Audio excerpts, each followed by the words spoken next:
ఈ నెల 20వ తేదీన కేంద్ర ప్రభుత్వం అనుసరిస్తున్న కార్మిక వ్యతిరేక విధానాలకు నిరసనగా దేశవ్యాప్త సమ్మెను నిర్వహిస్తున్నట్లు కార్మికులు, కర్షకులు అన్ని సంఘాల వారు సమ్మెలో పాల్గొని విజయవంతం చేయాలని ఐఎఫ్టియు జాతీయ కార్యదర్శి టి శ్రీనివాస్ పిలుపునిచ్చారు. మందమరిలో ఏర్పాటు చేసిన విలేకరుల సమావేశంలో మాట్లాడుతూ కేంద్ర ప్రభుత్వం 46 కార్మిక చట్టాలను 4 కోర్సుగా కుదించి కార్మికుల హక్కులను హరింపజేసి ప్రభుత్వ రంగ సంస్థలను కార్పొరేట్లకు అప్పజెప్పే విధంగా అడుగులు వేస్తుందని, ఈ విధానాన్ని వ్యతిరేకిస్తూ ఈ నెల 20వ తేదీన దేశవ్యాప్త సార్వత్రిక సమ్మెకు ఐఎఫ్టియు పిలుపునివ్వడం జరిగిందని, ఈ సమ్మెలో కార్మికులు, కర్షకులు ప్రతి ఒక్కరూ పాల్గొని విజయవంతం చేయాలని తెలిపారు. ఈ కార్యక్రమంలో ఐఎఫ్టియు కాంట్రాక్ట్ వర్కర్స్ యూనియన్ రాష్ట్ర అధ్యక్షులు బ్రహ్మానందం, శ్రీనివాస్, జాఫర్, కనకయ్య, రాజం, మల్లేష్, రాహుల్, శ్రీను, సాగర్ పాల్గొన్నారు.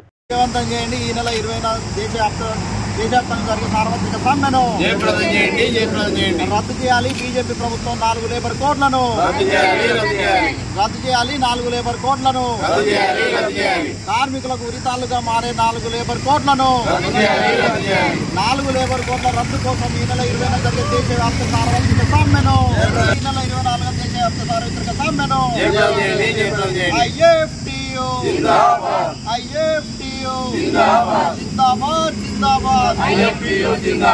ప్రజా కార్మిక వ్యతిరేక విధానాలకు నిరసనగా మే 20న ఈ నెల 20న దేశంలో బిఎంఎస్ మినహా అన్ని కార్మిక సంఘాలు దేశవ్యాప్తంగా ఒకరోజు సార్వత్రిక సమ్మెకు పిలుపునివ్వడం జరిగింది. ఈ పిలుపులో కార్మిక వర్గం అంతా కూడా సమ్మెలో పాల్గొనాలని ఐఎఫ్టియు జాతీయ కమిటీ విజ్ఞప్తి చేస్తూ ఉంది. ప్రధానంగా 10 సంవత్సరాల కాలంలో బీజేపీ కీలక ప్రభుత్వ రంగ పరిశ్రమలన్నీ కూడా ప్రైవేటీకరణ చేసింది, వాటాలు అమ్మింది, 100% విదేశీ ప్రత్యక్ష పెట్టుబడులను ఆహ్వానించింది. తద్వారా ఈ దేశంలో ఉన్నటువంటి పరిశ్రమల్ని, సహజ సంపదని, వనరులని మొత్తం కూడా కార్పొరేట్ రంగానికి అప్పగిస్తున్నటువంటి పరిస్థితి ఉంది. అందుకే ఈ ప్రైవేటీకరణ విధానాలకు వ్యతిరేకంగా కార్మిక వర్గం పోరాడుతూ ఉంది. అయితే బీజేపీ ప్రభుత్వం కార్పొరేట్ అనుకూల విధానాలను అనుసరిస్తూ ఉంది.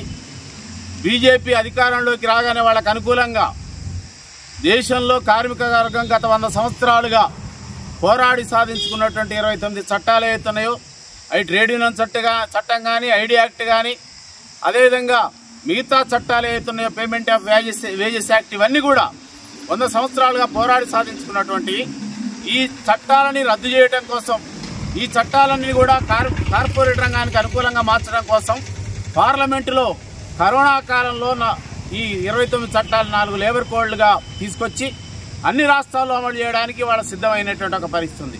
ఈ 4 లేబర్ కోడ్లు అమలైతే రేపు సంఘాలు పెట్టుకోవడం కానీ, సమ్మెలు చేయటం కానీ, కార్మిక వర్గం తమకు సౌకర్యాలు, హక్కులు కావాలని అడగడం కానీ సాధ్యం కానటువంటి ఒక పరిస్థితి ఉంది.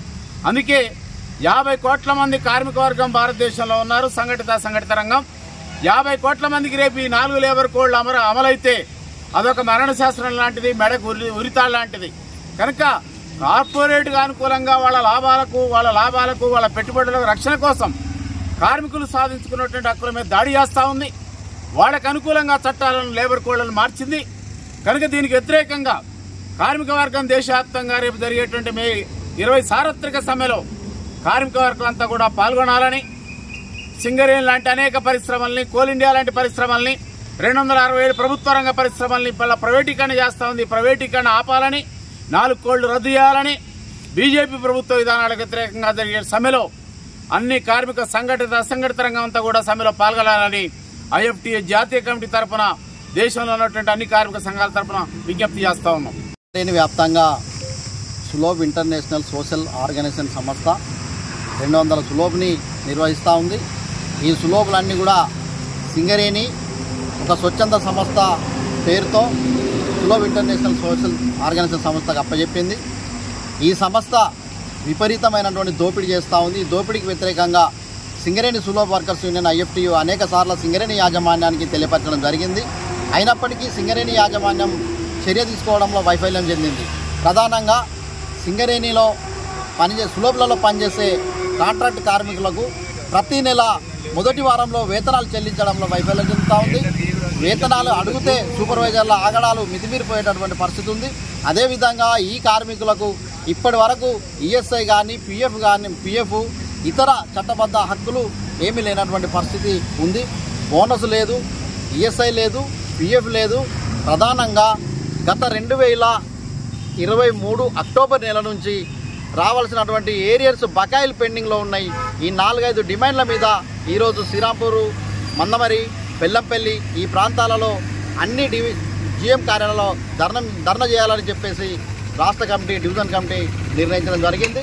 కనుక ఈరోజు ప్రధానంగా శ్రీరాంపూరు, బెల్లంపల్లి, మందమరిలలో పెద్ద ఎత్తున సులభ కార్మికులతో ధర్నాలు, ర్యాలీలు నిర్వహిస్తామని ఈ సందర్భంగా తెలియపరుస్తుంది. బెల్లంపల్లిలో పనిచేస్తున్నాము సులభ కాంప్లెక్స్లో.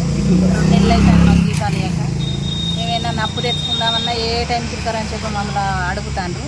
మా పిల్లలు ఉన్నారు, బడికి పోయే పిల్లలు, వాళ్ళకి మేము ఏం కట్టుకోవాలని బాగా ఇబ్బంది పడతాము. ఇట్లా బతుకుడు పిల్లలు మేము దాని మీద ఆధారపడి బతుకోబడుతుంది. మాకు ఇప్పుడు 2 నెలల పేమెంట్ ఇచ్చలేదు, ఎట్లా బతుకుతాం పంచాను. అయ్యా ఇవ్వాలి, పేమెంట్ ఇవ్వాలి, పిల్లలు మేము ఎట్లా బతుకుతాం, ఇవ్వాలి తండ్రి పంచాను. మేము దాని మీద బతుకుడా.